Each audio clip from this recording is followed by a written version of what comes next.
자, 가겠습니다. 자, 운동이에요, 운동. 가자. 다 쓰면 보이죠? 다 보이죠? 자, 운동입니다. 여러분, 우리가 지금부터 배울 내용이 운동인데, 우리가 뭐 헬스장에 간다, 태권도장에 간다, 합계도장에 간다, 이런 것들도 우리가 흔히 운동이라고 이야기를 할 수 있기는 하죠. 근데 우리가 여기서, 즉 과학이라고 하는 파트에서 얘기하고자 하는 그 운동이라고 하는 것은요, 가장 중요한 개념이 시간에 따라 위치가 변하는 겁니다. 위치가 변한다. 우리는 이러한 것들을 과학에서 운동한다라고 이야기를 해요. 아시겠죠? 근데 우리는 이거를 조금 더 수학적인 내용을 가지고 오게 되면은 시간에 따라 위치가 변한다. 이걸 조금 더 자세하게 혹은 더 수학적으로 이야기를 하게 되거나 과학적으로 이야기를 하게 되면은 속력이 존재한다라고 생각하시면 될 거예요. 쌤, 왜 속력이 존재한다라고 하는 게 운동하는 건가요? 바로 조금 이따 말씀을 해드릴 거예요. 자, 우선은 우리가 이 운동이라고 하는 것에 대해서 운동을 잘했다 혹은 운동을 많이 했다, 즉 속력이 빠르다라고 하는 것에 대해서 우리가 설명을 한번 해볼게. 예를 들어서 두 사람이 있는데 둘 다 같은 거리를 이동할 거야. 같은 거리를 이동할 겁니다. 그러면 속력이 빠르기 위해서는 어떤 사람의 속력이 빠를까? 다리가 긴 사람. 다리가 긴 사람이 속력이 빠른 거다? 빠른 사람. 어마어마하네요. 네, 같은 거리를 이동할 때는 걸린 시간이 당황스러웠어. 이게 뭔 글자야? 덕분에 그러면요. 웨이트 트레이닝은 운동이 아니에요? 과학에서는 운동이 아니에요. 근데 저번 영상 망했어서 그 영상 망치기. 소리 안 들어가던데? 잘 안 들려? 잘 안 들려? 마이크 여기 있잖아. 이어폰 끼고 들으면 들리던데. 아, 그래? 뒤쪽에서 들려. 최초 목소리. 영상 자, 두 번째. 이번에는 같은 거리 말고 같은 시간을 이동할 거야. 그럼 만약에 같은 시간을 이동할 거면은 어떤 운동을 한 사람이 더 속력이 빠르다라고 이야기할 수 있을까? 더 많은 거리를 이동한 사람이 그만큼 속력이 빨랐다라고 이야기할 수 있겠죠. 그렇죠? 우리는 이러한 개념을 바탕으로 더 자세하게 배울 내용이 바로 속력이라고 하는 단원이에요. 여러분, 우리 속력은 초등학교 때도 배웠죠? 혹은 중학교라고 볼 수도 있겠죠? 거속시. 여러분, 여기서 위에 뭐 올라가야 돼요? 그렇지. 여기에 시. 그래서 우리는 속력이라고 하는 개념을 뭐라고 배웠지? 시간분의 거리. VIR 고맙다. 오메 법칙. 좋죠. 그게 뭐예요? V는 IR 우리 선생님. 오메 법칙이라고 있었어요. 중학교 2학년 1학기 때 배우는 1단원, 2단원에서 배우죠. 전류전압 저항이죠. 자, 이게 속력이에요. 그쵸? 근데 우리 지금 과학 배우고 있잖아. 근데 과학에서는 물론 수학에서도 나오죠. 이게 조금 더 중요하게 다룰 때가 있어요. 뭐냐면은 평속이라고 얘기할 수 있는 평균 속력이요. 여러분, 우리 평균 속력을 구하기 위해서는 결국 분모값에 시간이 들어야 되는 건 똑같아. 그러나 조금 달라지는 것이 뭐냐면은 전체 걸린 시간이 들어와야 돼요. 자, 전체 걸린 시간 분에 마찬가지로 거리는 거리지만 조금 다른 거리가 들어와야 되겠죠? 전체 이동 거리가 들어와야 되는 것입니다.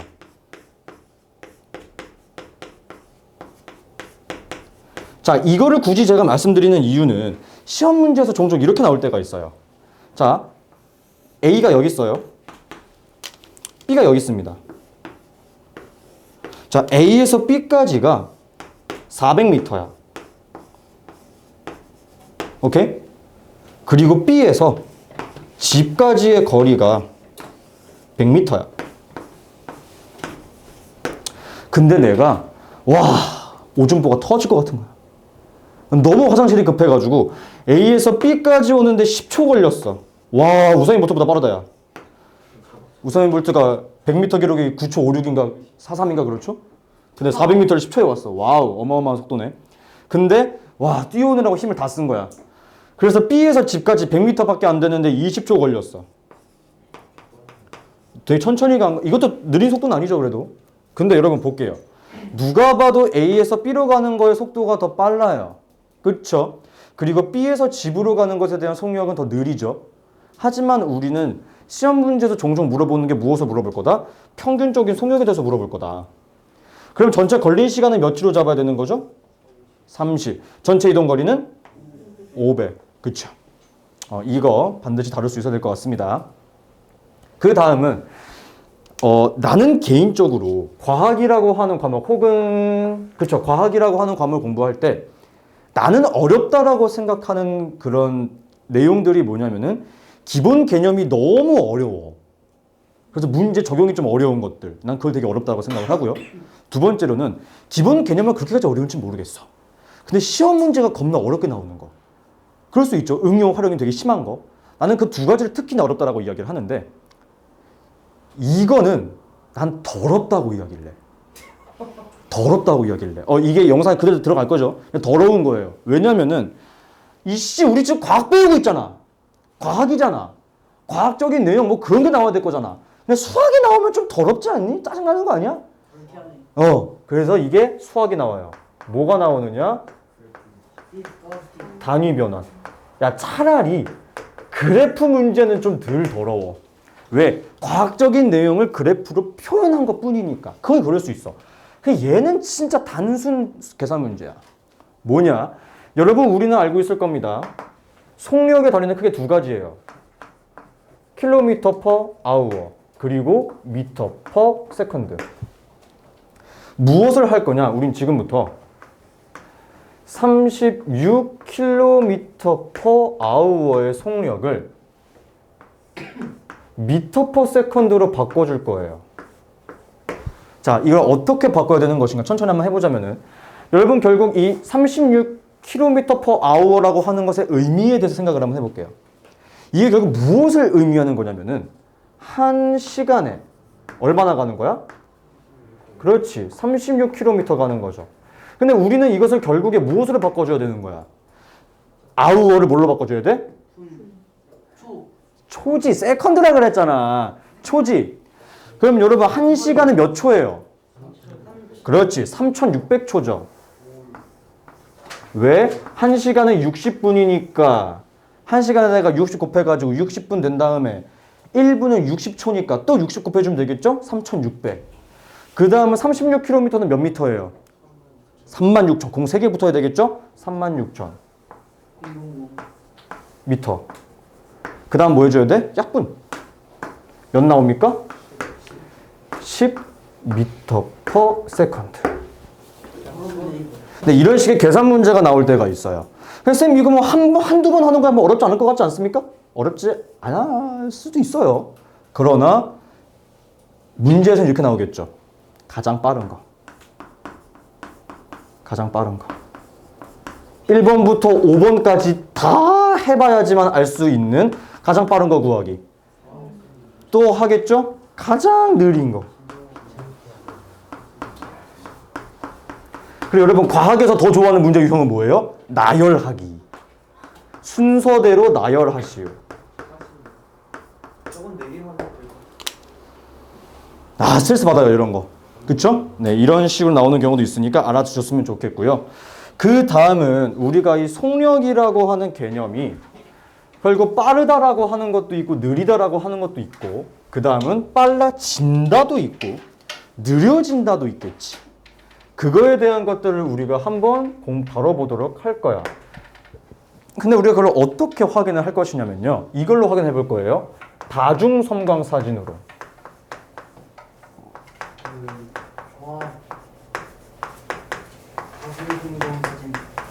자, 이 다중섬광 사진이라고 하는 것은 뭐냐면요. 일정 시간 동안 사진을 계속 찍는 거야. 찰칵, 찰칵, 찰칵, 찰칵 이런 식으로. 그거 아니에요 영화? 옛날 스탑모션 비슷한 거라고 생각하셔도 되겠죠. 예. 옛날 영화들 그렇게 찍었죠. 근데 이것도 좀 그런 개념으로 보시면 돼요. 자, 그럼 우리가 이거를 통하여 확인하고자 하는 것들은 크게 세 가지. 첫 번째, 어떠한 물체의 속력이 점점 빨라지는 운동을 할 때 다중성광 사진에서는 어떤 모습이 보이는지에 대해서 이야기를 한번 해보자면, 이러한 기준면이 존재할 때 내가 직접 눈으로 보여줄게. 속력이 점점 빨라진다. 그러면은 찰칵, 찰칵, 찰칵. 속력 점점 빨라졌지. 자, 사진 한 번 찍힐 때마다 내가 한 번 찍을 때마다 이동하는 거리가 점점 어떻게 돼요? 그렇지. 이동하는 거리가 점점 많아졌지. 아따가라. 뭐야 정전기? 아따가. 그렇기 때문에 물체 사이사이의 거리가 점점 어떻게 되겠어요? 멀어지겠죠. 이런 식으로. 그쵸? 그림 그려놔야 되겠네. 얘들아, 그리고 자, 여러분들의 한자 실력을 테스트하는 겁니다. 속력이 점점 빨라진다. 무슨 운동? 등속 운동이야. 빨라지는데? 가속 운동이죠.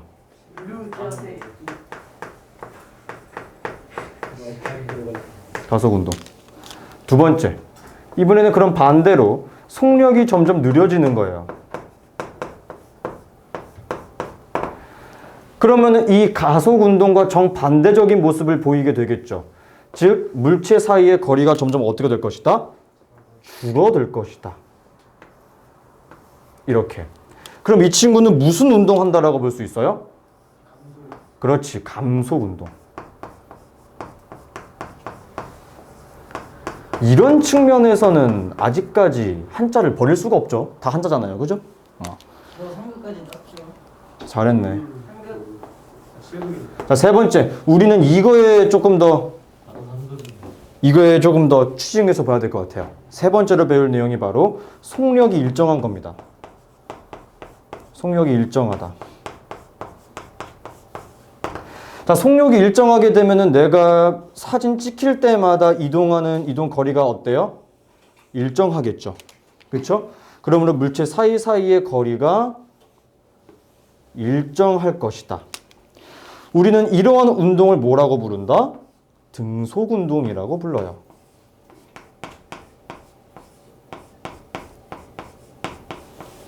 그쵸? 제가 방금 말씀드렸다시피 우리는 사진을 찍힐 때 속력이 계속해서 일정해지는 무슨 운동에 대해서 공부할 것이다? 등속 운동에 대해서 공부를 할 거다. 가볼게요. 4번 등속 운동.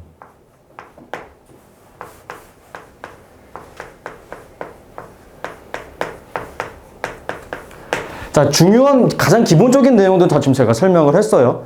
속력이 일정하게 유지되는 운동을 우리는 등속 운동이라고 이야기를 하고, 두 번째, 물체 사이의 거리가 점점 어떻게 된다? 일정하다. 그쵸? 근데 여러분 생각을 한번 해볼게요. 제가 0에서 1초까지 가는데 1m 이동했어요. 그럼 1초에서 2초까지 가는데 몇 미터 이동했겠습니까? 1m 이동했겠죠. 등속 운동이니까. 그 다음 2초에서 3초는 몇 미터 이동해요? 1m. 그럼 이렇게 생각을 해볼게요. 0초에서 1초까지는 1m 이동했어요. 그럼 0초에서 2초까지는 총 몇 미터 이동한 거야? 2m. 그러면 0초에서 3초는? 0초에서 4초는? 어때? 시간에 따라 이동거리가 어떻게 돼? 점점점 증가하는데 일정하게 증가하죠. 그쵸? 이동거리가 일정하게 증가해요. 즉, 시간에 따라 이동거리가 비례하게 증가한다.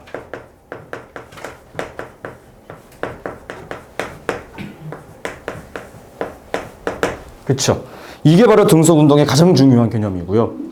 두 번째로는 우리는 이 등속 운동을 표현을 한번 해볼 겁니다. 무엇으로 표현을 할 거냐? 그래프로 표현을 한번 해볼 거예요. 가장 먼저 우리가 표현하고자 하는 그래프는 시간, 거리 그래프로 한번 해볼게요. 자, 그러면 여기서 그려지는 그래프의 모양이 X축에 세컨드, 시간이 들어올 거고 Y축에 디스턴스, 거리가 들어올 거예요. 비례하게 증가한다라고 했잖아. 그럼 그래프의 모양이 어떻게 돼야 돼? 1차함수, 비례 그래프가 형성되겠죠. 그쵸? 그 다음 여러분, 우리가 시간과 거리를 알고 있으면 뭐 구할 수 있어요? 뭐 구할 수 있어요? 속력 구할 수 있죠. 그리고 여러분, 우린 여기서 눈치를 채야 되는 겁니다. 1참수 그래프가 나오면요. 거의 대부분 기울기 구해야 돼요. 오케이? 자, 우리 기울기 어떻게 구해요? 자, 그쵸? 2학년 때 다 배우고 넘어온 거야. X축 증가량분의 Y축 증가량. X축에 뭐 들어와 있어? 시간. Y축에 거리. 시간분의 거리는 뭐예요? 속력이다. 즉, 우리는 방금 알아챘네요. 시간거리 그래프를 보면은 기울기가 곧 무엇이다? 그 물체의 속력을 파악하는 것이다. 됐죠? 세 번째로는 시간 속력 그래프를 따져볼 거야. 여러분, 우리가 지금 공부하고 있는 게 무슨 운동이라고 제가 지금 말씀드렸죠? 등속 운동. 그럼 속력이 변해요, 안 변해요? 안 변하겠죠. 그러므로 속력은 일정하게 유지. 됐죠? 변함이 없을 겁니다. 그 다음은 우리는 시간과 속력을 알고 있으면 무엇을 구할 수 있나요? 이동거리 구할 수 있죠. 근데 이동거리 어떻게 구해? 시간 곱하기 속력이지.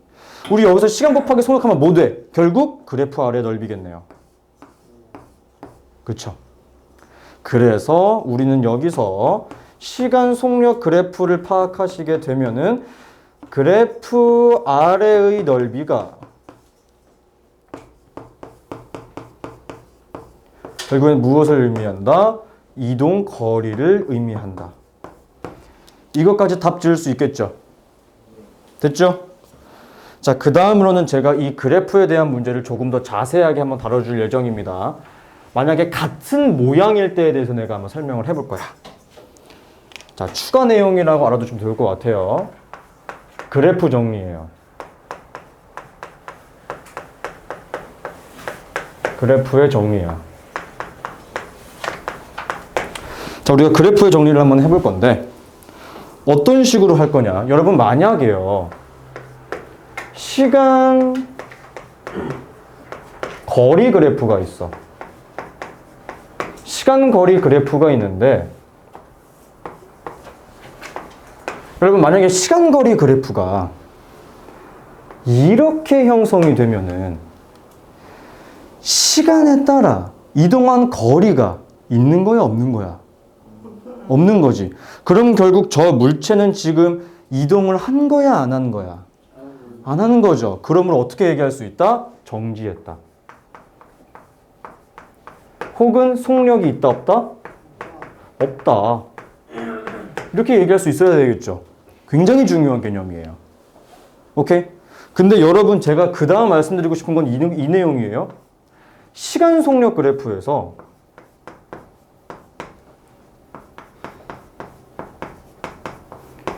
시간 속력 그래프에서는 시간거리 그래프랑 같은 모양새가 그려진다 하더라도 Y축이 이미 속력이기 때문에 속력이 있는 거야, 없는 거야? 있는 거야. 그렇지. 이 그래프에서는 속력이 존재하는 것이다. 그쵸? 이거 정확하게 파악할 수 있어야 되는 거예요. 됐죠? 굉장히 중요한 개념이고요. 다음 페이지 넘어가 주게 되면은 자유낙하 운동 하겠습니다.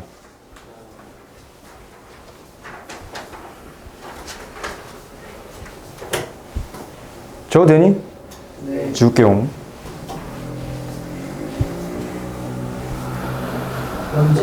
자, 우리가 지금부터 배울 내용은 자유낙하 운동에 대한 내용이고 다시 1번이에요.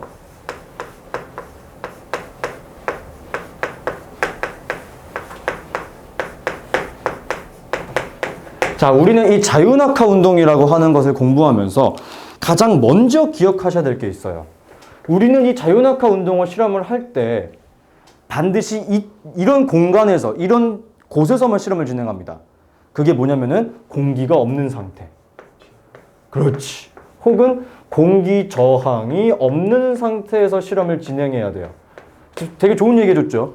여러분, 결국 공기 저항이 없다라고 하는 의미가 뭐냐면은 진공 상태라는 소리예요.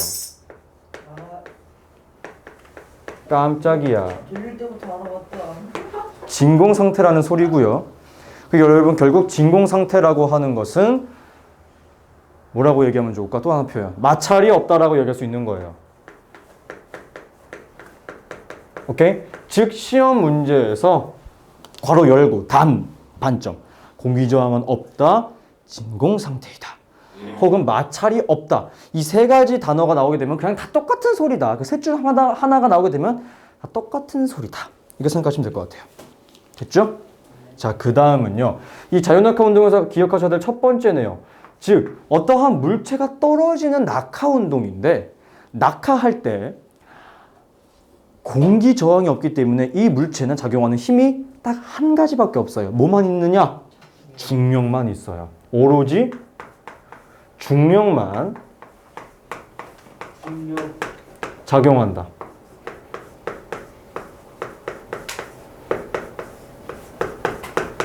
자, 그래서 이 물체의 중력만 작용하기 때문에 어떠한 일이 발생하냐면요. 너도 책이었구나. 책인데요? 뭐 책에도 안 하고 여기다 해? 이거 있겠네요. 자, 그래서 중력만 작용하게 되므로 어떤 일이 발생하냐면요. 물체의 속력이 점점 빨라지게 합니다. 누가? 중력이. 어떻게 빨라지게 하냐면은 1초에 9.8 미터 퍼 세컨드씩 속력이 증가하게 해요. 그럼 우리 살짝 한번 머릿속으로 계산 한번 해볼까? 그럼 0초일 때 속력은 몇이겠어? 0. 그럼 1초일 때는요? 9.8. 그렇지.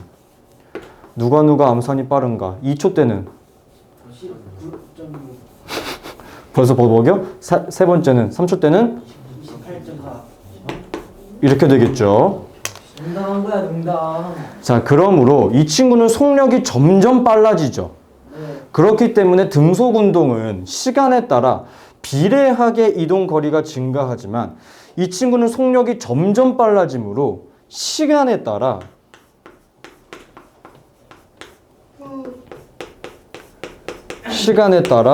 이동 거리가 점점 증가합니다. 그렇죠? 그렇게 이해할 수 있겠죠. 됐죠? 자, 그 다음 이 자유낙하 운동을 우리가 이렇게 글로 보는 것보다 그래프로 한눈에 알아보게 그릴 수 있으면 참 좋거든. 그래서 보통 무엇으로 표현을 하냐면은 등속 운동에 활용했던 그 그래프를 여기서 가지고 와요. 주로 시간 속력 그래프를 활용을 합니다. 근데 속력은 비례하게 증가하므로 이렇게 증가를 해요. 근데 여러분, 제가 아까 슬쩍 지나가는 말로 이야기를 했는데 1차 함수 그래프에서 우리가 반드시 뭘 파악하는 게 좋다? 기울기 파악하는 게 좋다. 그럼 여러분, 이 친구의 기울기 같은 경우는 딱히 뭐 지칭하는 게 없어요. 시간분의 속력? 이건 뭐 딱히 지칭하는 게 없죠. 그런데 있어요. 얘한테만. 뭐가 있냐면은 결국 이 시간분의 속력이 무엇이 나오느냐? 9.8이 나와요. 9.8이 나와요. 근데 여러분, 이 9.8이라고 하는 것은 무엇을 의미하는 거죠? 물체의 속력이 증가하는 상수죠. 그쵸? 여기서 일로 갈 때 얼마나 증가했어? 플러스 9.8 증가했고요. 여기서 여기로 증가하는데 얼마큼 증가했어요? 플러스 9.8씩 증가했잖아요. 즉 속력이 증가하게 되는 그 상수값을 의미하는 거죠. 그쵸? 그러므로 이 9.8이라고 하는 것의 의미가 중력,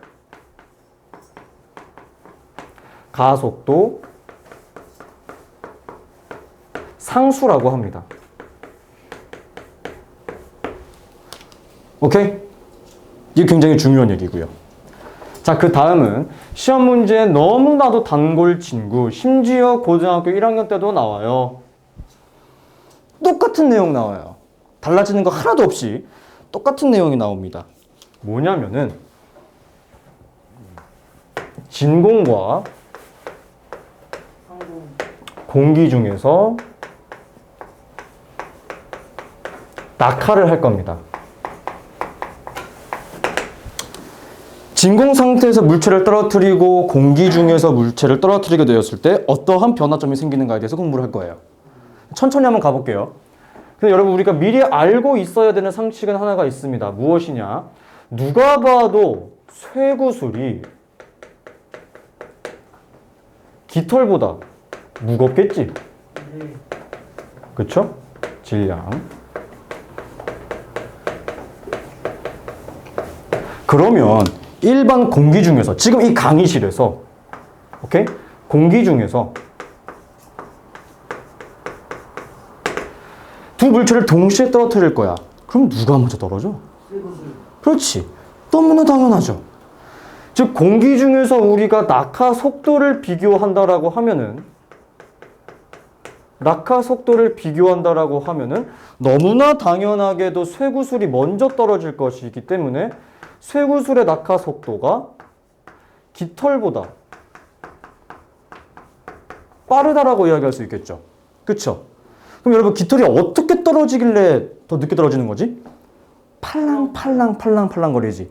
그 이유가 뭐냐면은 깃털이 떨어지면서 이 강의실에 존재하는 공기 입자와 충돌하기 때문에 이런 일이 발생하는 거야.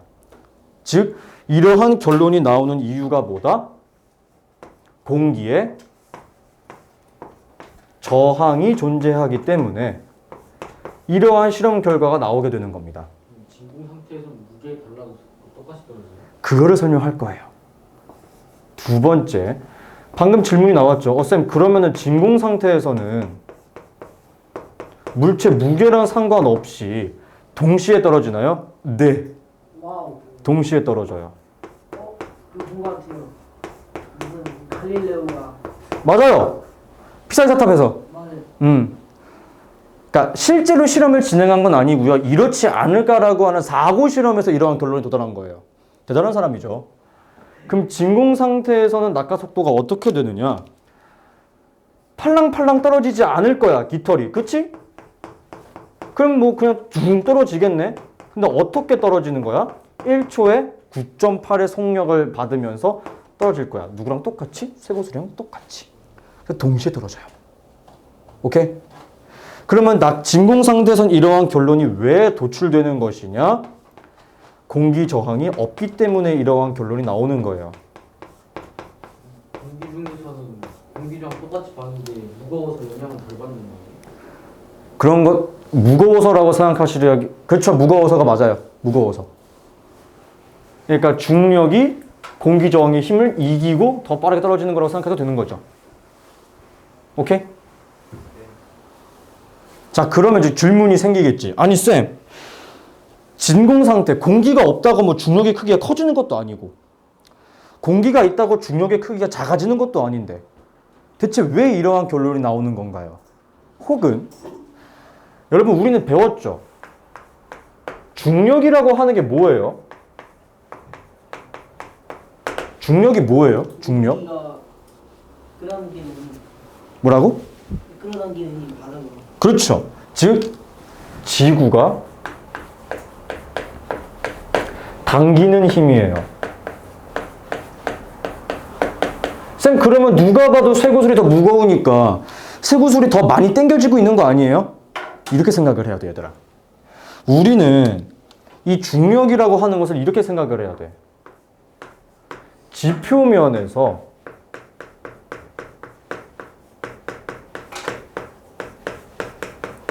들어 올리는 힘이야.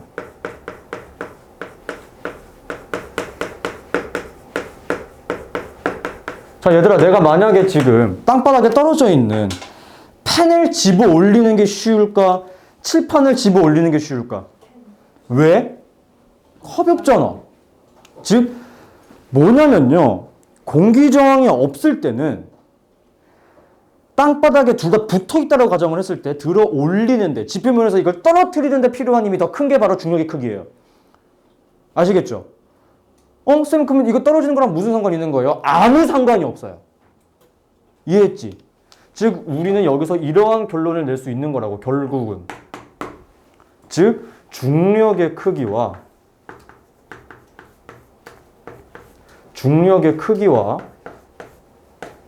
낙하 속도는 아무런 관련이 없어요. 오케이? 즉 어떠한 물체이든 간에 항상 1초에 9.8의 속력을 받으면서 혹은 증가하면서 떨어지게 되는 거라고요. 어떤 물체든 간에. 됐죠? 자, 마지막 최종 정리. 세 번째 정리예요. 자, 어떤 식으로 정리를 할 거냐? 첫 번째, 등속 운동. 우리가 지금까지 배운 운동이 크게 두 개죠.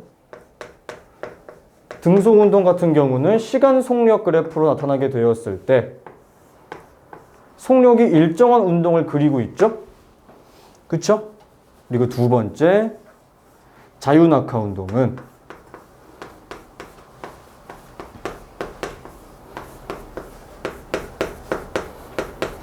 같은 시간 속력 그래프일 때 이 친구는 속력이 일정하게 증가하고 있는 그래프의 모양이 그려지게 됩니다. 가장 큰 차이점이 이거죠. 됐죠? 자, 기본 개념 정확하게 파악하셨으면 좋겠고 진도 여기까지 나가겠습니다. 와, 오늘 많이 안 나가네요.